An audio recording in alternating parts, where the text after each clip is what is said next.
Bueno, estaremos tomando contacto permanentemente con lo que está pasando en Perú. Se espera que al mediodía sea finalmente excarcelado Alberto Fujimori, pero mientras tanto conversamos con la directora adjunta para la región andina, Norteamérica y el Caribe del Centro de la Justicia y el Derecho Internacional, CEGIL, desde Washington. Florencia Reyardo, muchas gracias por esta conversación con toda Latinoamérica para hablar de un caso que es tan importante porque no solamente afecta al Perú. Cuando hablamos de crímenes de lesa humanidad es una señal precisamente para todo el mundo respecto de lo que pueda o no pasar con una persona que ha sido condenada en ese contexto. Primero, ¿cuáles son, para que le recordemos a la audiencia, los crímenes por los cuales fue condenado Alberto Fujimori en el marco de las masacres así conocidas, ¿no es cierto? Masacres de Barrios Altos y La Cantuta. Buenos días, Lucía. Muchas gracias por esta entrevista. Es muy importante para nosotros poder, en este momento clave en el cual Fujimori puede ser liberado, poder contarle que esto no es un hecho aislado, que viene desde hace mucho y como vos decías, Fujimori está encarcelado por 2 casos de graves violaciones a derechos humanos, la masacre de Barrios Altos y de La Cantuta, que involucra ejecuciones extrajudiciales y desapariciones forzadas de personas, ¿no? Que son los delitos más graves que hay en el derecho internacional. Fujimori por esto cumple condena desde el 2009. Y a pesar de que la sentencia está firme, ha sido objeto de diferentes recursos y concesiones que hoy pueden llevarlo a la libertad, ¿no? A pesar de, y como vos comentabas, el indulto en el 2017 fue el más grave y el que todavía acarrea, ¿no?, consecuencias, y por lo que también hoy estamos acá. Y que quiero también contarles que ayer a última hora, después de la decisión del Tribunal Constitucional, la Corte Interamericana emitió otra decisión de medidas urgentes en las cuales le reitera al Estado peruano que tiene que abstenerse de liberar a Fujimori porque eso tendría un impacto directo en el derecho de acceso a la justicia de sus víctimas, ¿no? Efectivamente, tengo aquí de hecho, si quieres se lo puedo leer con más detalle para la información también de nuestra audiencia, lo que usted ha señalado. Requerir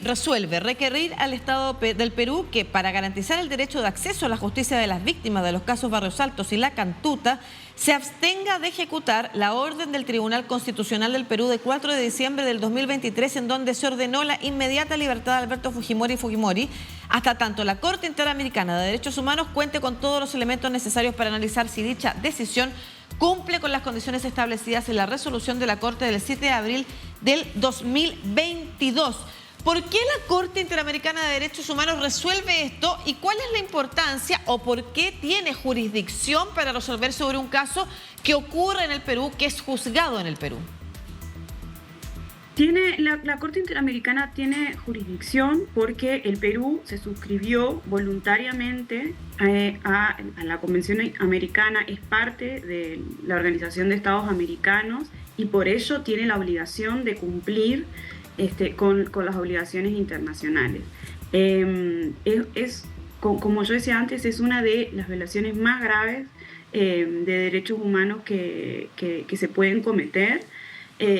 Por lo cual Fujimori fue llevado ante la Corte Interamericana también, y el Estado, dentro de esas obligaciones, tiene la obligación de investigar, de juzgar, como lo hizo en 2009, por lo cual Fujimori está preso, y de reparar a las víctimas. Es muy preocupante estos reiterados intentos por parte de diferentes autoridades del Perú, ¿no?, de liberarlo y de decidir abiertamente no cumplir con la sentencia del máximo tribunal, ¿no? O sea, ayer abiertamente el Tribunal Constitucional emite una decisión en la cual intenta quitar obligatoriedad a la decisión de la Corte Interamericana, que están obligados a cumplir y que está por encima, digamos, de la decisión del Tribunal Constitucional, ¿no? Sí, hemos visto... Perdón, adelante. No, quiero destacar que esto se da aparte en este proceso en particular sin ningún tipo de intervención y voz de las víctimas. O sea, el Tribunal Constitucional en este último proceso de 2022 y de 2023 no ha dado la posibilidad a las víctimas de ser escuchadas ante la liberación de Fujimori. Entonces es por eso también que la Corte Interamericana emite, como vos leías, ese resolutivo que dice que tiene que analizar toda la información para ver si se está garantizando el derecho de las víctimas, porque no han sido escuchadas. Sí, hay varias cosas que analizar, ¿no es cierto?, en el marco de lo que usted nos señala. Primero, la conversación que ha estado surgiendo entre algunos parlamentarios vinculados a la extrema derecha en el Perú sobre que este país se salga, este Estado se salga del Pacto de San José. Y me parece importante más adelante conversar de cuáles son los riesgos precisamente para la ciudadanía, porque se habla mucho de la soberanía de los países, pero los pactos internacionales, el derecho internacional lo que hace es proteger precisamente a las personas de estados que con todo su poder han cometido crímenes, y por eso es relevante también no solamente empezar en el contexto de este caso, sino que hacia el futuro, porque es importante o no que se mantenga precisamente un estado dentro del concierto del derecho internacional o de pactos como los que hemos mencionado. En particular, en este caso, quisiera que avanzáramos sobre dos cuestiones específicas. Una que tiene que ver sobre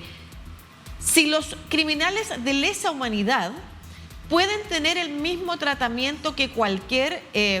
delincuente sancionado en cárcel respecto de los indultos, según la mirada del derecho internacional de los derechos humanos. Esa es una pregunta que le quiero hacer porque sabemos que en todos los países existen las atribuciones normativas que permiten que se le otorguen indultos a ciertas personas, indultos humanitarios, por ejemplo. Y en ese contexto preguntarle si los criminales de lesa humanidad pueden tener ese mismo tratamiento o no.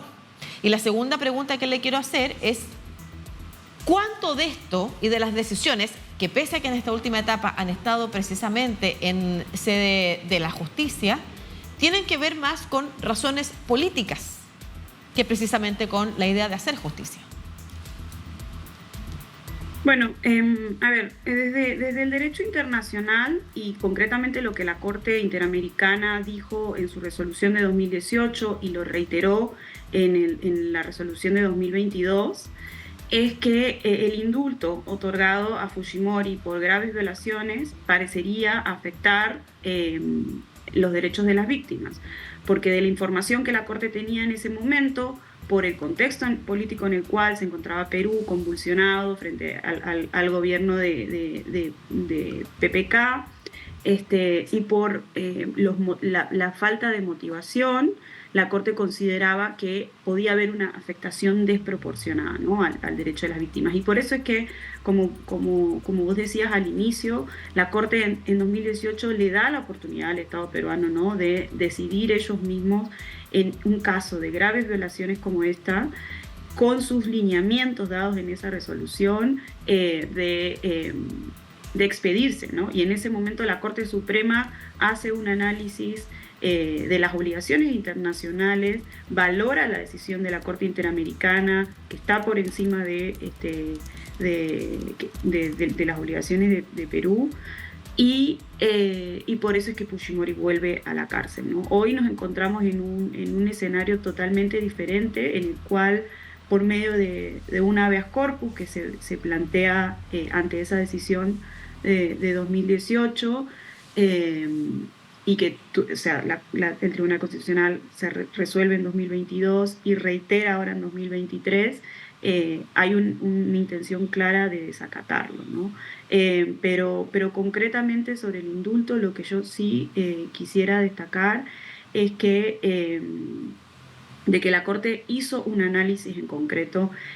por primera vez, digamos, de referirse a esa figura del derecho internacional, a decir que constituía un obstáculo para el cumplimiento de la obligación de investigar, juzgar y sancionar violaciones a derechos humanos, y que eso produjo una afectación innecesaria y desproporcionada en las víctimas de Alberto Fujimori, de Barrios Altos y La Cantuta. Sí, quiero pedirle para cerrar que se refiera a lo que yo le señalaba respecto de, primero, cuáles son las implicancias de un Estado de salirse, por ejemplo, de un pacto o de no cumplir una resolución de una Corte Internacional bajo la cual tiene jurisdicción, digamos, o está sometido jurisdiccionalmente por voluntad soberana de asociarse a un tratado, cuáles son las implicancias para la ciudadanía y por qué usted considera además que lo que estamos viendo en Perú es preocupante. Y lo quiero poner en el contexto también de otras cosas que hemos visto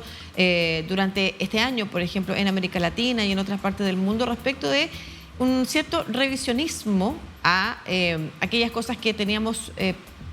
bastante consensuadas respecto de